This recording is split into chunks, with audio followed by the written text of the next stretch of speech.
Hello. Hello. Hello, friend. How are you? Oh, you know what? My volume's still down from your clickety clackety. I have a new keyboard. Listen to it. Not quite as loud. Oh, it doesn't sound nearly as angry. So now I can get online on Saturdays and not make you go deaf. I was like, what am I writing? Nothing quite that angry. Not that, and the thing is, I'm not even that angry. It's just the force at which I do it at work. People will come in my office and be like, "Are you okay?" I'm like, "Yeah." That's funny. Thank you for reposting. Thank you for the shares, Christina. I'm doing good. Shell, how are you? I'm doing great. Always a little I'm, awkward coming on live, you know that, but we're yeah. here. We're just two friends chatting it up. That's right. And I've got this thing to contend with. I'm testing it out. I don't know how it's Yeah, going. you look very fancy. Very professional. Look what I'm wearing out of the way. I love it. Yes. Yay! I'm glad it fit. I really didn't know. Yeah, I love Um, it. so yeah, I was hoping for the best. Yes, it was perfection. Awesome. Well, people are getting in. So today was the launch of your audiobook, Lunatic. I have a special place in my heart for this book, but you're doing quite well. Um, let's talk about all things lunatic. Did you know you're in two of the top 100 categories? I did not. Yeah, so you're number 54 in psychological horror and number 89 in erotic horror. So you're No in the top. way. Yes, you are. Yeah, Lunatic made two of the top two lists in that psychological horror and erotic horror. Sure did. Okay, so that's really exciting because traditionally it really takes at least a couple days to move up the rankings. Like Amazon's really slow to report, and yeah, that's super exciting. Yeah. So Now thank you I for don't know if telling that's me. I don't know if that's Audible. I do know that that's Amazon. So you've been Lunatic's been out for what, like a month now? Yeah, Yeah. yeah. So that's October 21st, I believe, for yeah. the ebook. Yeah. So you are kicking A in the list. Kicking A in the list. And I'm so excited for you. Let's talk about your reviews. Honey, this book is getting raving reviews. You have 4.4 on Kindle, you have 4.49 on Goodreads, and on your first day on Audible, you already have 4.0 on your first day. And that's got to be for some really fast listeners if they're rating it already. Yeah, the for the most part, the feedback I've gotten today has been incredible. Like I haven't gotten very much writing done today because I've been responding to all sorts of messages. Yeah. People are responding really well. Of course, it's not for everybody. Yeah. This book especially is not for everybody. Um, but overall, the response has been overwhelming. Yeah. I felt like the Benetti brothers, I felt like they were truly dark romance. From what I'm seeing, because I'm getting a sneak peek for Benetti Bastards, slightly darker, but still in the dark romance category. But I knew in reading Lunatic, I thought this is like erotic horror. Like this is gone beyond dark romance, which my soul absolutely freaking loves, because I like that kind of thing. But it was dark, so I could say, yeah, it wouldn't be for every reader, but for those of us who love the dark, I think we were just eating it up. Eating it up. Yeah, I mean, yeah, it's classified in erotic horror, Yeah. but I had to stay true to myself and write what I would like to read. So, there is I don't know if I'd call it a true HEA, but it's definitely a happily for now. Right. So, Well, it's part of, and like, Lunatic is part of the Wellard Asylum, so it's not even like your own singular series. So there's a lot of authors that put this together. Tell me a little bit about how Wellard Asylum came to be. Um, well, I wasn't there when they initially decided to do this. One of the, I'm searching in my brain for the correct term, but one of the organizers, we'll call it, reached out to me and asked if I would be interested in doing it. And I was like, why the hell not? So, I mean, it was really very, very simple. Um, it was just a matter of them, they reached out to me, told me basically what they were doing. So we were given very loose constraints. Like, there weren't a lot of rules with it. Needed to be erotic horror, and um, none of our stories had to tie in or anything like that. They could, but they didn't have to. Um, so, and then we had a word count. I mean, it was pretty relaxed. Yeah, And there's a lot of really amazing authors in the shared world. it was. I mean, I'm looking at some of the cast, dynamic authors in that in that cast Yeah, of I don't books. even want to mention them because I'm so afraid I'm going to forget somebody's name. But some of these people, like when I, was added to the group chat, I was like, what am I doing here? How did this happen? What? They're some very, very talented authors. Um, and a lot of them are a lot more familiar with horror. I had never read a horror book or an erotic horror, and here I am writing it. You never, and you wrote this banger, Yeah, no, I've never. It's not. I like ma'am. dark romance, but horror, like I don't watch horror movies, anything like that. So, it was way outside my comfort zone. So yeah, I didn't read anything before writing it. I just kind of asked a few people, okay, what do you expect in an erotic horror versus a dark romance? I did my research that Yeah. way, but no, never read anything. Well, you freaking nailed it. That's one of the Thank things I you. love. Not only is like Shell like one of the authors that I fangirl over, I've been lucky enough to like develop a friendship with you. And you're just so humble. Like I hear you say there's so many dynamic authors, and I'm like, yeah, but Shell, you are. You're like an amazing author, like you're top tier, like just like if I see yours on a book, you'd be like an auto buy. Like you're that author. Is it hard to like see yourself in that way? Like once you get to that point? I don't see myself that way at all.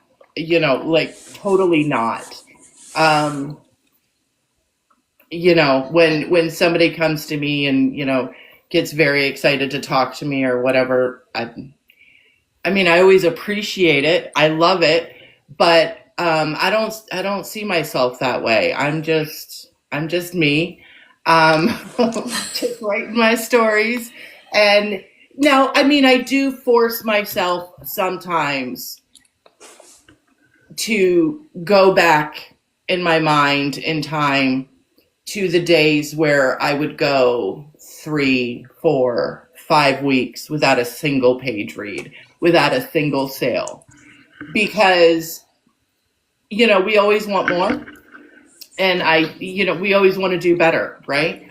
Um, so I think it's important to recognize where you started and where you've gotten to, and to celebrate that.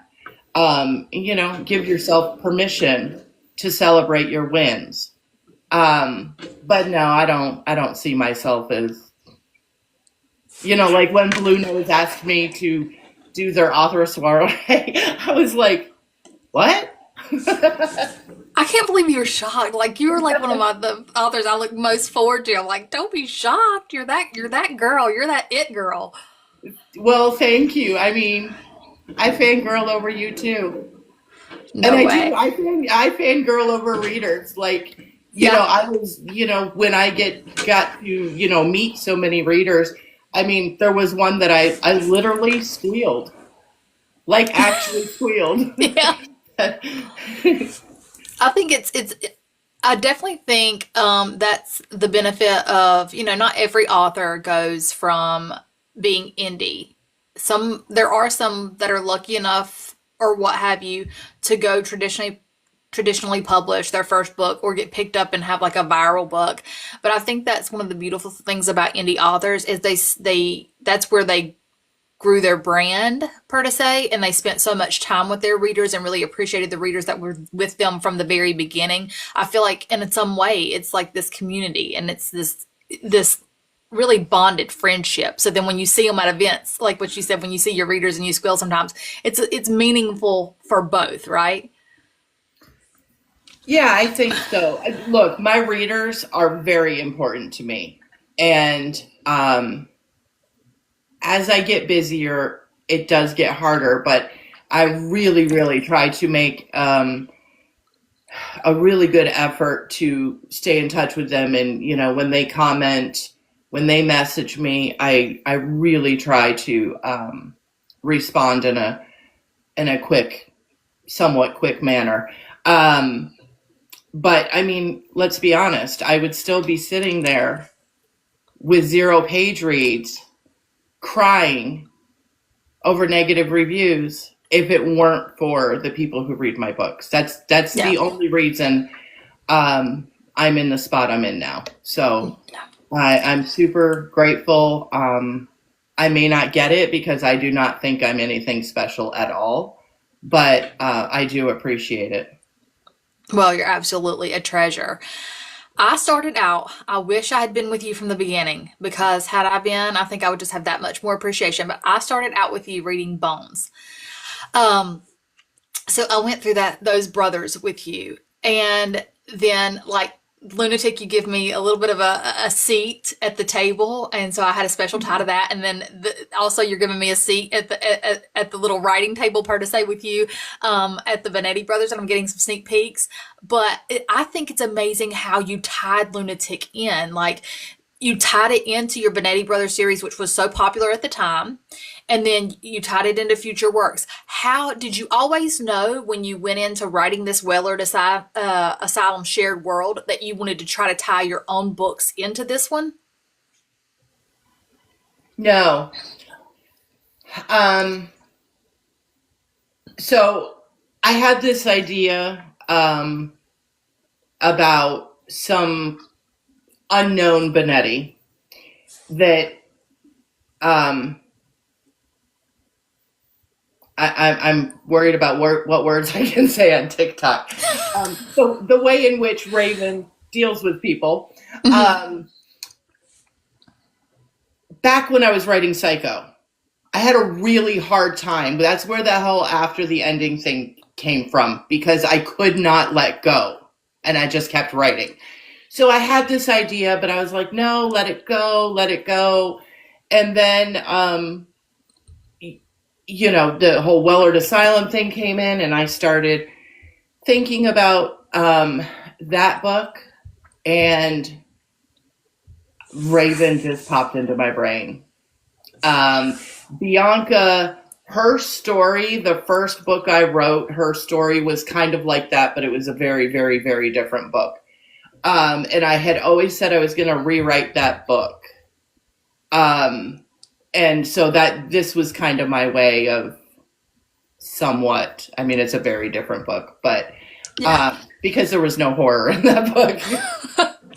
It was like, do it And with the a little bit doctor of was a extra. really, really good guy. So, yeah, very different, but that's okay. That's kind of how my brain started working. And I mean, you've kind of seen me write, things just evolve as we go. Yeah. Well, I think you had an unintended popular character. Like we always know the FMC and we always know the MMC. And if there's an evil character in there, like we always remember the evil character. But you wrote a side character that I kind of believe became a main character. Ladies and gentlemen, we're talking about Marie the cockroach. Did you know when you wrote her, she was going to be like a viral star? Victoria. No. If I had put that in there with the sole purpose of I was going to be like, oh, these people are going to go crazy over this damn cockroach, it would have never happened. They would have been like, whatever. I could not believe the reaction to my cockroach. So people love her, and they love her so much. So I was in NOLA with you, and there was the cockroach on the stage. And the first thing I thought is not like, oh, there's a bug. It's like, oh, there's Marie. Then I seen where somebody tagged you in a video the other day where it was like a cockroach on the ceiling of the school. They're like at a kid's performance, and they're like, look, Marie's made like she's making an appearance. So how do you feel when people are relating you to basically cockroaches now? Okay, look. I don't want to say on a live on TikTok that Joe Arden killed Marie, but poor man doesn't know who Marie is. I'm sure of it. So yeah, it's funny. It kind of took on a life of its own. This cockroach. I mean, I was writing and she was isolated and really not doing so well mentally, and I was like, she needs a friend.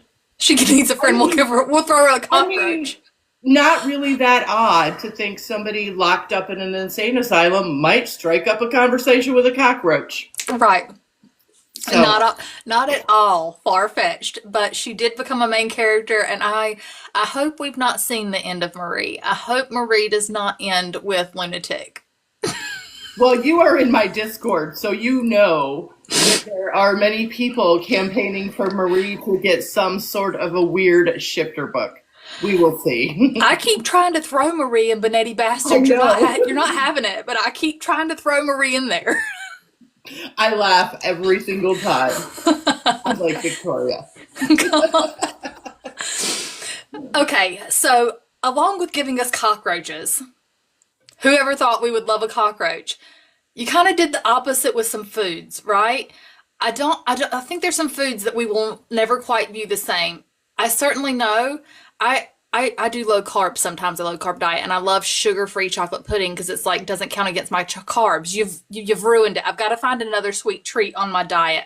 What on earth? How did you get that evil with the chocolate pudding? So it came early on, if you remember, when Bianca is talking through the vent to Heather.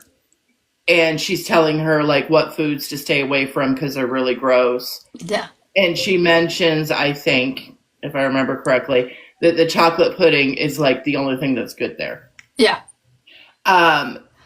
So that was really how it started. The scene with Raven and the nurse over the fact that she threw away his chocolate pudding. Yes. That kind of came afterwards. That was not something I had originally planned on. But I don't know. It just happened. Let me tell you where you ruined it for me. I was okay with slaughtering over chocolate pudding. I was okay with being stated when we're in the basement and we have bodily fluid make its way to the chocolate pudding. I was like, never again for me. Never again. So what you're saying is the chocolate pudding was a little too creamy for you. It got a little too creamy, if you will. Sorry, everyone. And then we had the appearance or mention of an apple. Not the appearance, the mention of an apple. Yes. So, what are you going to do when people like go to eat a Granny Smith apple or a red apple and they now say, this is how you peel a certain member, if you will. Yep, yeah. Raven says. Like an apple. No, I'm sorry if you cannot eat apples. Really, I think everyone will heal and recover and be able to eat chocolate pudding and apples again. Yeah, an apple a day keeps a cold away or the lunatic away, we'll say. We're all lunatics. Yeah. Okay, so Lunatic had a ton of spicy scenes. Some wanted, some welcomed, some not so much. What was your favorite spicy scene that you wrote in Lunatic? I would say either the park bench scene or the first time Raven was alone with Bianca when the doctor was away. Yeah. Any of the spice involving the doctor was actually really difficult to write. So those are definitely not my favorites. Right, right. We're talking about like a favorite spicy scene you've written in this book, but you've written other books. Is there a spicy scene that you have written or not written that like is living rent free in your mind?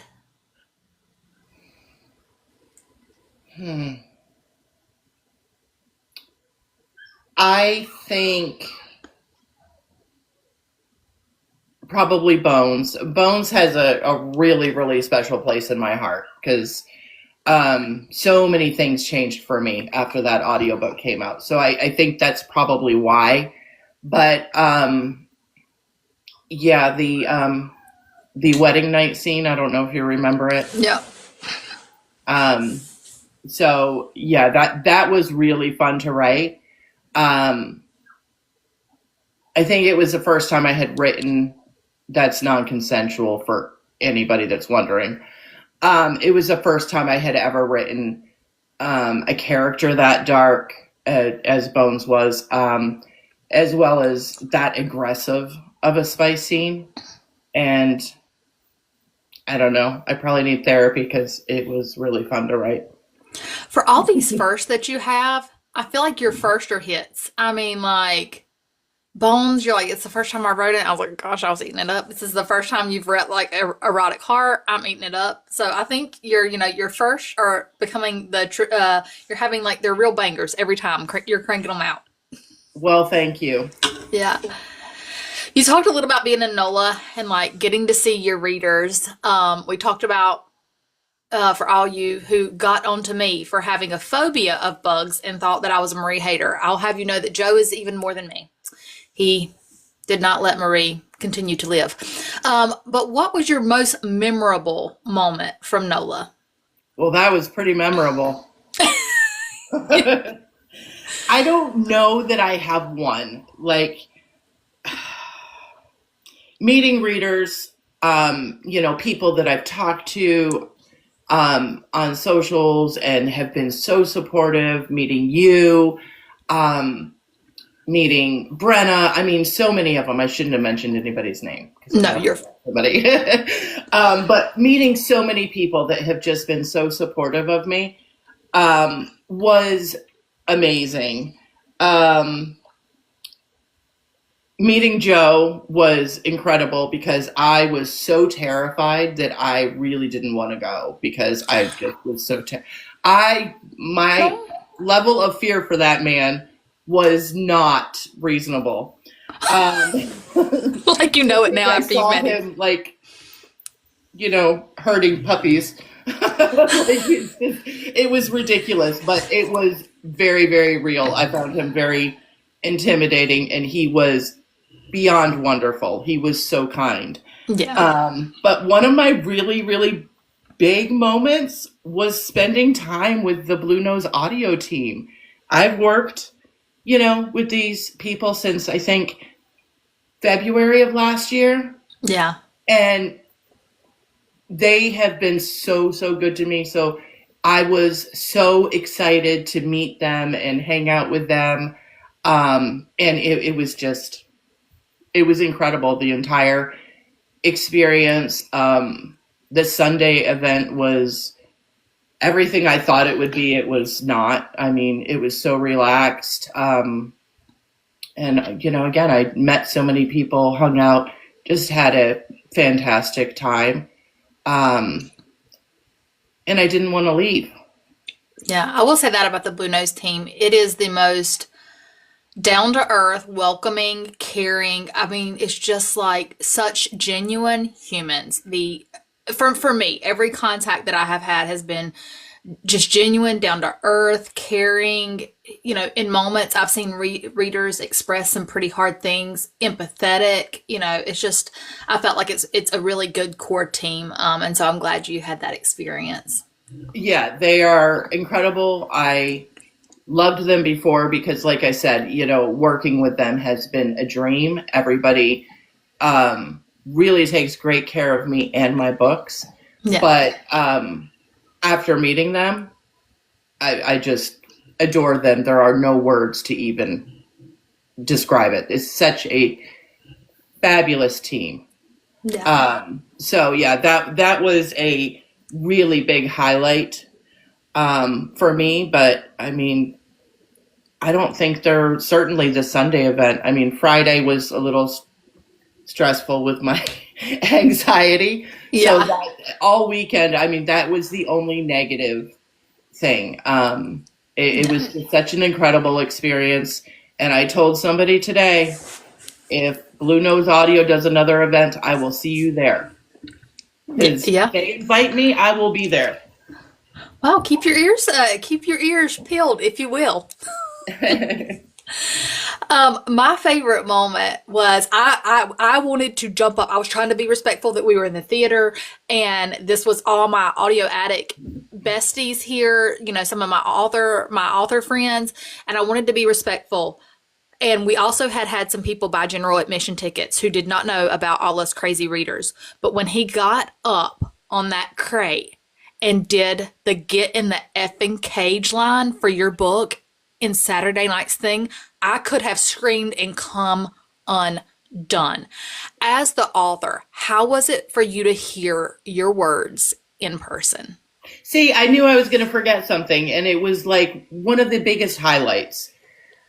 You know,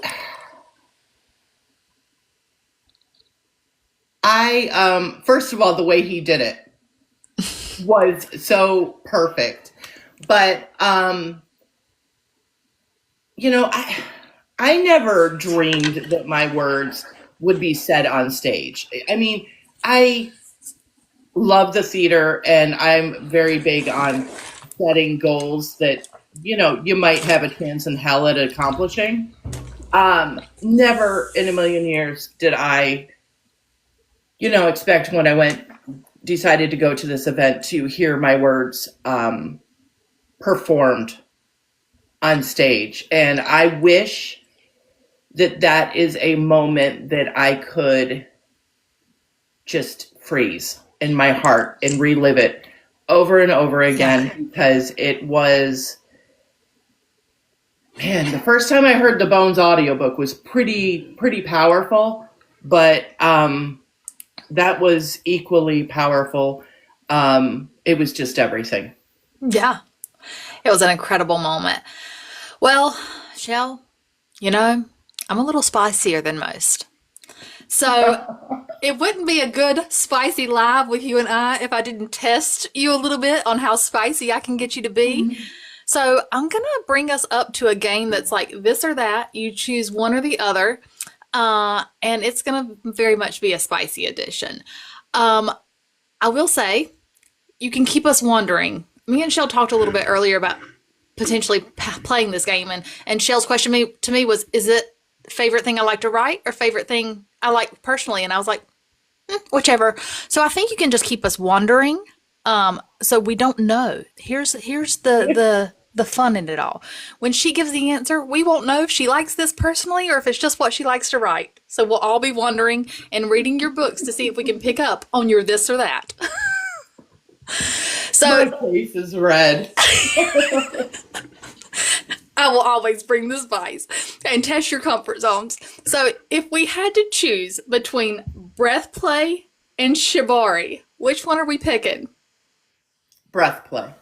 Breath play. If we had to pick between degradation and praise, which one are we picking? That's hard because I want both. But if I have to choose one, it's going to be praise. Praise. All right. If we had to pick between voyeurism and a little Dom that's possessive and got the collar possessiveness. Which one are we picking? Voyeurism. Alrighty.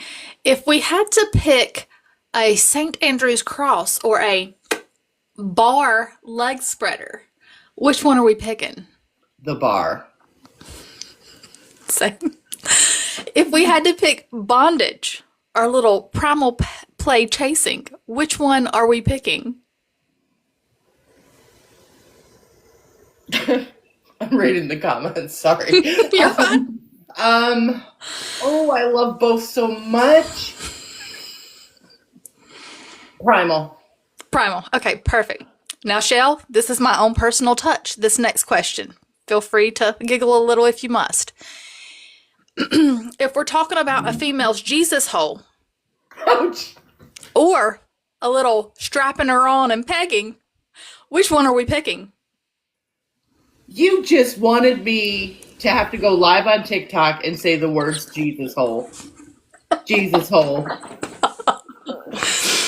If we had to pick spanking or some lady chest play, which one are we picking? Spanking. If we had to pick insertion or inner toys or outer toys, which one are we picking? Oh. We can't have both? Outer. Outer. That is my embarrassing game of this or that. And that's what you have look forward to if you're on live with me. I will push you to your limits. Chelle, thank you so much for letting me taunt you with that game. I know it's probably not easy. Hey, it was okay. We're good. You had some people in the chat. But I'm okay. People in the chat were very excited to see your answer. Some of them were like, oh, we're waiting. Like, what's the answer going to be? So they were very excited about that. So 2026, it's coming up. Like, I know we feel like it's so far ahead. It has really just snuck up on us. Do you have any events planned for 2026? And if yes, what are they and where can we find you and follow you and meet you? I will be at Bray in July. It's the end of July. I'm very sorry. I don't have the exact date with me. It's 20 something. Mm-hmm. And that's in Columbus, Ohio. And I will be bringing Amanda Willow with me, the voice actor. Yay! Yes, I'm very excited. I'll have to see what kind of flight that is from Charlotte. See if I can swing it. Are you can make it? You're Yeah, pretty close to me. Yeah, I don't think it'll be too far. Are you thinking about possibly signing up, or you're like, that's probably going to be my capacity for events? Is that all that you have on your radar right now? Yeah, that's I mean, would I possibly, if the right event presented itself, maybe, but I really do not expect to do any other Okay. events next year. So you heard it here, people. If you want to see Chelle, you better take your chance and go buy your tickets for Bray in Chicago. I mean, not Bray in Chicago, in Columbus. You said Columbus, Ohio, right? Yeah, it's in Columbus. Columbus, Ohio. You know, I'm wearing my little shirt here that you made me, and I've got a little preview. I'm not sure how much you can say. I know we've been teasing people with some graphics. What are you comfortable saying about the Benetti Bastards at this time? Thank you, Kaylin. Well, it features 3 men that are triplets. They are Bonettis. So we're just building out the Benetti world a little bit more. I will not say how they are related to the Benetti brothers. There is a relation, but I will say if you read Lunatic, it is not the same way that Raven is related to them. So the FMC is Heather from Lunatic. It's spicy. It's trauma upon trauma. It's very emotional. It's probably these people need to stop. Lily, behave yourself. um, so it's really a lot of trauma. It's the most emotional book I think I have ever written. And for anybody who's read Dark Notes, um, that might be a little surprising, maybe a little scary. Um, it's going to be 3 books. The first one is called Destruction. Uh-huh. And I announced a couple weeks ago, a month ago, I can't really remember, that all 3 are getting a multicast audiobooks. I'm so excited. And people, if you think she's just not revealing to you all the relationship with these Benetti crew, it is not. In her own team Discord, there are weekly arguments on how they are related. So she's not just teasing you all. There is a certain member of my influencer team that, practically has like an FBI board in trying to connect the dots and figure out all the ways they could be related. I've given her multiple scenarios. Oh, she outed herself. Yeah. So it's been fun. Everybody's been having a good time with it. But yeah, I'm not going to say. Yeah, perfect. You mentioned a little bit about when somebody spoils it in a review. Yeah. You mentioned a little bit about Dark Notes. So does Dark Notes have an audio? It does not. We will have to wait and see. I've had a lot of people ask for audio for that, and I definitely would love to do audio on it, but we just have to wait and see how that all pans out. Right. We'll all be keeping our fingers crossed for that. Thank you. So, we talked a little bit about, you're not a big fan about reading, like you can drive yourself crazy reading reviews, but I can also see the benefit of readers giving you really positive reviewing and things like that. As your readers, I think we just want to be there for you. We want to see you succeed. We want to continue to see your work, soar. What is the best ways, not just one, maybe there's a couple, but what are the best ways that we can support you in your journey?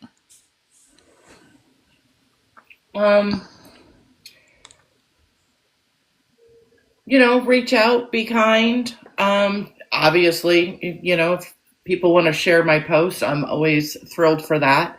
Tell if you like my books, tell your friends about it. And that's basically it. My inbox is almost always open. No. I love to, meet different people. And I mean, what author doesn't like the message, oh my God, I love your book. I mean, come on now. Yeah. Anybody who doesn't like that, I don't know. Yeah. So is it better for readers when they're, is there one format that is, let's get down to the business, the business of it. At the end of the day, I have a corporate job and I want my paycheck. So I have to go to work every day. And then people if they support my business and they're supporting me at the end of the day, is there a way financially that it's better for people to buy books? Like, because I'll ask authors that, I was like, is it better for me to buy from your TT shop? Is it better for me to buy from a website? Is it better for me to it's more hassle for you to do packing, so you'd rather me buy from the A to the Zon? Is there a specific place that, readers, you benefit more from your readers going there and getting your works? I mean, obviously, if they order directly from my website, Etsy, things like that, I make more money. I make very, very, very little money on Amazon. But that's fine. I mean, at the end of the day, I want readers to, order the way works for them. Right. I did try to encourage people to pre-order the Destruction ebook on my website instead of Amazon, and it's like $2 cheaper on my website. Okay. But it hasn't really caught on. People want to order where they're comfortable ordering, and what's easiest for them.